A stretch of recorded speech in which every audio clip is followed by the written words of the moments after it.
दोस्तों बहुत कम होता है जब एक दृश्य एक शॉट पूरी फिल्म की कहानी बयां कर देता है। हम बात करेंगे फिल्म पिंकी ब्यूटी पार्लर जो फ्राइडे 14 अप्रैल को रिलीज हो चुकी है यानी कि आज, और इसे डायरेक्ट किया है एक्टर अक्षय सिंह ने। ये फिल्म ऑब्वियसली आपने इसके बारे में ज़्यादा सुना नहीं होगा, लेकिन इसकी कहानी बड़ी अच्छी है। फिल्म का जो ओपनिंग सीन है उसमें कुछ ऐसा है कि एक घर है और उसमें दो बहनें हैं, बुलबुल और पिंकी। उनकी फोटो खींची जा रही है। जाहिर है शायद किसी का बर्थडे है, और पीछे से एक आवाज़ आती है कि ये तो दोनों बहनें लगती ही नहीं है। अब अपनी बड़ी बेटी बुलबुल को दिलासा देने के लिए माँ की आवाज़ आती है कि पिंकी तो शायद माफ़ करना, बुलबुल जो है वो उसका रंग अपने पिता पे गया है, और जो पिंकी है वो शायद उनकी माँ पर गई है। अब ऑब्वियसली माँ ने तो ये कह दिया दिलासा देने के लिए, लेकिन कहीं ना कहीं इनएडवर्टेंटली ये लाइन ये हर घर की कहानी, और ये बचपन से ही भाइयों या बहनों में एक दरार पैदा कर देती है, खासकर उस घर में जहाँ पे रंग रूप की बात हो। तो खैर कहानी तो बड़ी सिंपल है, और द फिल्म टैकल्स कलर बाइस इन आवर सोसाइटी और it questions the definition of beauty, और एक समाज उससे पूछती है कि क्यों ये ब्यूटी और फेयर स्किन से ऑब्सेस्ड है। अब बचपन बीत गया है, अब कई सालों के बाद ये दोनों बहनें बड़ी हो गई है, और बुलबुल वो अपना फैमिली ब्यूटी पार्लर जिसका नाम है पिंकी ब्यूटी पार्लर वो संभालती है काशी वाराणसी में। और जाहिर है अब ब्यूटी पार्लर का नाम भी छोटी बहन जो सुंदर है उसके नाम पे रखा गया है।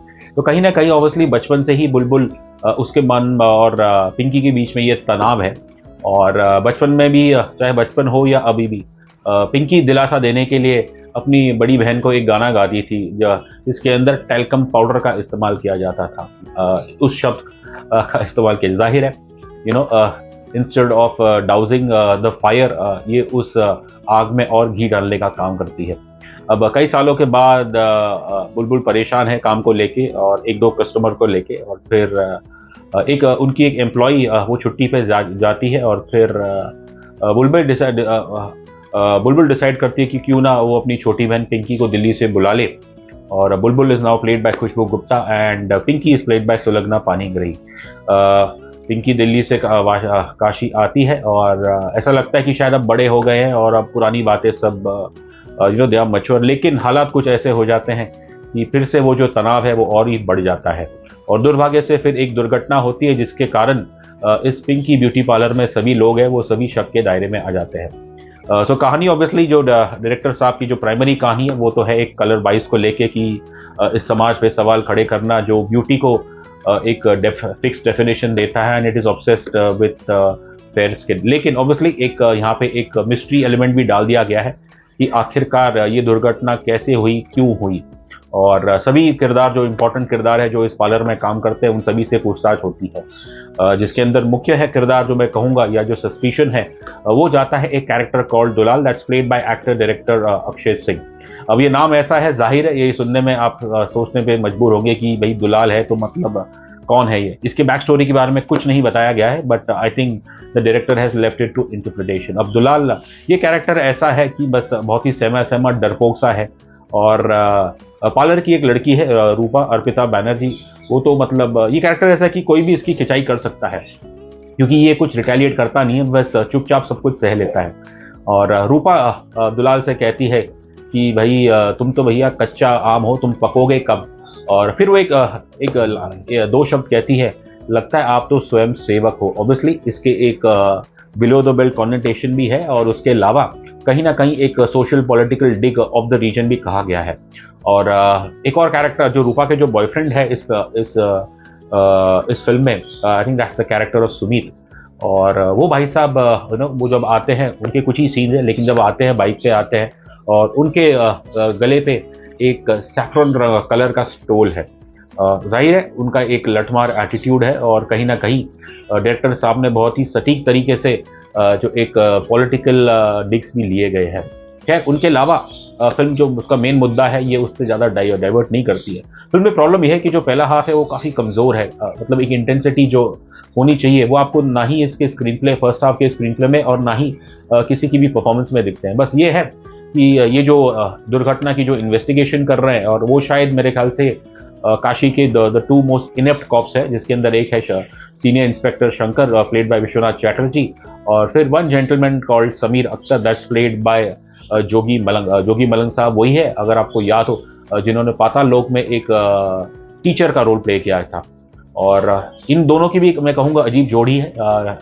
ये एक ऑब्वियसली एक हिंदू है, एक मुस्लिम है, और बट कहीं भी जात पात को लेके ऐसा आपको कोई डिवाइड नहीं दिखता है इन दो कैरेक्टर्स में। बल्कि मैं तो कहूँगा जो सामी का अख्तर का कैरेक्टर है, वो तो दुलाल पे ज़्यादा टफ रहता है, क्योंकि उसे लगता है कि दुलाल ही यहाँ पे शायद दोषी है। तो अब दुलाल ऑब्वियसली ये जो इंस्पेक्टर है, मैं कहूँगा सेकेंड हाफ इस फिल्म का जो है वो काफ़ी बेहतर है, जिसके अंदर स्क्रीन प्ले, राइटिंग और इवन परफॉर्मेंसेस वो काफ़ी लिफ्ट होती है। और कहीं ना कहीं ऐसा लगता है कि ये दो इंस्पेक्टर्स जो हैं, दे ऑब्वियसली नेचर ऐसा है कि वो इन्वेस्टिगेट कर रहे हैं, और कहीं ना कहीं बट इनकी जो परफॉर्मेंस में एक मैं कहूँगा बहुत अच्छा अपलिफ्टमेंट आती है। So they in some way become the leading characters of this film. और जहाँ पे जो मुख्य कैरेक्टर है बुलबुल और पिंकी, तो बस उनका तो बस एक ये नहीं कहूँगा कि सेकेंडरी है, बट हाँ, कहानी जिस अंदाज से जाती है तो they have to kind of take a back seat. और कहानी बेसिकली जो फर्स्ट हाफ है बेसिकली ये है कि इन्वेस्टिगेशन चालू है, एक एक करके वो लोगों को पूछताछ करते हैं, और एक एक लोग जिनसे भी ये पूछताछ करते हैं वो अपना अपना एक एक नई थियोरी को वो शायद it gives rise to a new theory. वो है सेकेंड हाफ। फिल्म दिखाऊंगा बस purely it's because of a very engaging intense second half, जिसके कारण ये फिल्म लिफ्ट होती है। और सेकेंड हाफ में मैं कहूँगा एक इसके अंदर एक एक डार्क ह्यूमर भी है, जो ज़्यादातर जो हमारे इंस्पेक्टर साहब है, दो इंस्पेक्टर साहब हैं, उनके बीच में आपको देखने को ये मिलेगा। तो ओवरऑल ये फिल्म, इसकी कहानी बहुत अच्छी है, इंपॉर्टेंट स्टोरी है। हाँ, एक्सिक्यूशन में थोड़ा मैं कहूँगा 50-50 है, लेकिन जो परफॉर्मेंसेज है वो सेकंड हाफ में पिक करती है। बात करें तो खासकर बुलबुल यानी कि खुशबू गुप्ता की, हम ऐसा लगता है कि शायद ये चेहरा हमने पहले भी देखा है। और जो बुलबुल की ये कहूँगा कि एक कॉन्फिडेंट कैरेक्टर है, क्योंकि वो ब्यूटी पार्लर संभाल रही है, और वो कुछ हालात से मजबूर है, but she is not afraid to take some big decisions.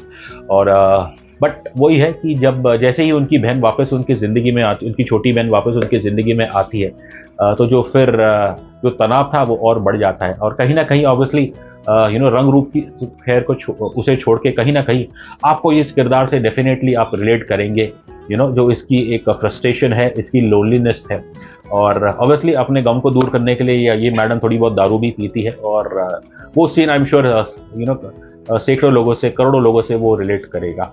But ये कहना पड़ेगा कि जो बुलबुल है, जो खुशबू गुप्ता है, वो एब्सोल्युटली गॉर्जियस एक्ट्रेस है। मैं बस यही कहूँगा। बुलबुल का अक्सर कहना है कि ऐसा नहीं है कि उनकी ज़िंदगी में लड़के नहीं आए, बट ये है कि जो भी लड़के आए उन्होंने तो बुलबुल को पसंद किया, लेकिन उनके माँ बाप, उस लड़के के माँ बाप ने उन्हें रिजेक्ट कर दिया था रंग रूप के कारण।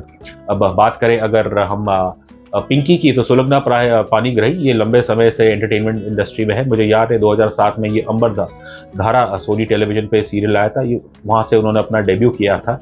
और इनकी सबसे खासियत बात है ऑब्वियसली इनकी जो स्माइल है, एक बेबी फेस है इनका, लेकिन कहना पड़ेगा वो बेबी फेस उस क्रोकेट टूथ से उभर के सुलग्ना यहाँ पे एक मैं कहूँगा अच्छा काम करती है। और एक एनवी जो है, मतलब जलन है, वो नॉर्मली आप सुलग्ना पानीग्राही के कैरेक्टर जो उनके चेहरे पे देखते नहीं है, लेकिन वो चीज़ आपको देखने को मिलेगी। और दाद देनी पड़ेगी डायरेक्टर साहब अक्षय सिंह की, जिन्होंने अपने लीडिंग आर्टिस्ट से अच्छा काम निकलवाया सेकंड हाफ पे। वो खुद मैं कहूँगा in terms of consistent performances, तो इसमें Akshay Singh he is hand and shoulders above all the rest, because एकदम सहमा सा कैरेक्टर है, और उस अंदाज को उस कैरेक्टर को बहुत ही खूब निभाया है अक्षय सिंह ने। मुझे एक फिल्म में एक सीन है जहाँ पे पिंकी अपने एक कलीग से बात कर रही है और दुलाल की बात हो रही है, और फिर शब्द डफर का इस्तेमाल किया जाता है। तो कहीं ना कहीं ऑब्वियसली ये सिर्फ रंग रूप का भेदभाव नहीं, बट एक समाज में जहाँ पे जो लोग खासकर जो मर्द जो सहमे हैं, शाय है, या शक्ल से इतने अच्छे नहीं दिखते, और उन्हें अक्सर कई लोग उन्हें डफर करार देते हैं, तो उस चीज़ पे भी ये फिल्म ने मैं कहूँगा टच किया है। ओवरऑल ऑब्वियसली इसके फिल्म कोर मैसेज है, ये उसे बाहर निकालने में काफ़ी सक्षम होती है। ऑब्वियसली फिल्म में इतना बैकग्राउंड म्यूजिक है नहीं, आई थिंक शायद फर्स्ट हाफ में थोड़ा खासकर जो पिवटल सीन में ये थोड़ा बैकग्राउंड म्यूजिक डाल देते तो बेहतर होता था। बट ओवरऑल इसका जो स्टोरी है और इसका जो एग्जीक्यूशन है कहूँगा वो it is very very respectable. रही बात रेटिंग की, तो हम देते हैं इस फिल्म को 5 में से 2.5 स्टार्स।